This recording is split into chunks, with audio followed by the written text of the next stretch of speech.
Hello বন্ধুরা, সবাই কেমন আছো? আমি খুব ভালো আছি। তো সকাল সকাল হাজব্যান্ড আর আমি মিলে চা খেতে বসে পড়লাম। তারপর চায়ের বাসন টাসনগুলো মেজে নিলাম।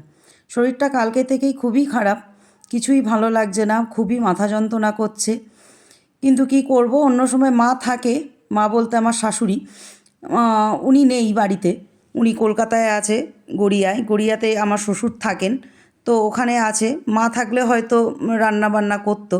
যাক, মা নেই তো আমাকেই করতে হবে। শরীরটা ভীষণই খারাপ লাগছে। তাও আজকে অনেক কিছু এই শরীর খারাপ নিয়ে রান্না করেছি।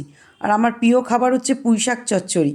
আমি ভীষণ ভালোবাসি পুঁইশাক চচ্চড়ি খেতে, সে চিংড়ি মাছ দিয়ে হোক আর মাছের মাথা দিয়ে হোক। তো আজকে সেটাই বানালাম, মাছের মাথা দিয়ে পুঁইশাক চচ্চড়ি। সাথে চাটনিও ছিল, আমের টক। আর ছিল একদম কালো জিরে দিয়ে মাছের ঝোল। আমি কিন্তু বাঙাল, কিন্তু বিয়ে করেছি কিন্তু ঘটিকে। তো কিছু কিছু খাবার আছে যেগুলো বাঙাল আর ঘটির ম্যাচ করে না, কিন্তু আমার বরকে এই কালো জিরে দিয়ে যখন এই মাছের ঝোলটি আমি খাইয়েছিলাম, তো ফার্স্ট টাইম বলেছিল কোনো মশলা দাও না, এ কীভাবে করো। তো খাওয়ার পরে বলেছিল এখন প্রায় দিনই গরমকালে শুধু বলে কি তুমি কালো জিরে দিয়ে মাছের ঝোল করো। আর শীতকালে একটু তো ধনে পাতা দিলে এতে আরও ভালো লাগে। কোনো মশলা পড়ে না, জাস্ট নুন, হলুদ, কালো জিরে আর কাঁচা লঙ্কা। তো রান্নাবান্না শুরু করে দিলাম। রান্নাবান্না শুরু করে দেওয়ার পরে আর কি করব, করতে তো হবেই, রান্না খেতে হবে, না হলে হোটেল থেকে আনতে হবে। আর হোটেলের খাবার না বাচ্চা ঠিক খেতে পারে না, মানে আমার ছেলে একদমই হোটেলের খাবার খেতে পারে না। তো সেই জন্যেই আরও বেশি করে রান্না করলাম। রান্না করছি, এই যে পুঁইশাক চচ্চড়ি দেখো রান্না করছি। আমার শরীরটা খুবই খারাপ, গলাটা একটু দেখো ভয়েস ওভার দিতে গিয়ে হয়ে যাচ্ছে। আর একটা গ্যাসে মাছটা বসিয়ে দিলাম।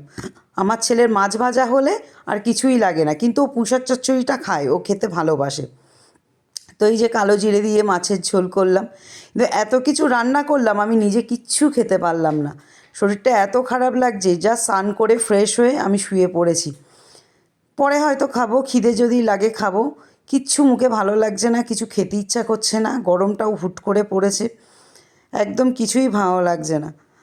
তো যাই হোক, দৈনন্দিন রুটিন এইগুলো তো করতেই হয় আমাদের সংসারে থাকতে গেলে। তোমরাও অনেকেই না, মানে 90% মহিলাদেরই এইগুলো করতে হয়। এই যে ছেলে আর বরকে খাইয়ে দিলাম, খাওয়ানোর পরেই ফ্রেশ হতে যাব। ফ্রেশ হওয়ার পরে আর কি করব, এই যে বললাম শরীর খারাপ, কিছুই খাইনি, শুয়ে পড়েছি। এই যে ওপরে চলে আসলাম, ফ্রেশ হলাম, ফ্রেশ হয়ে একটু স্কিন কেয়ার করলাম, মাথায় একটু শ্যাম্পু করেছিলাম।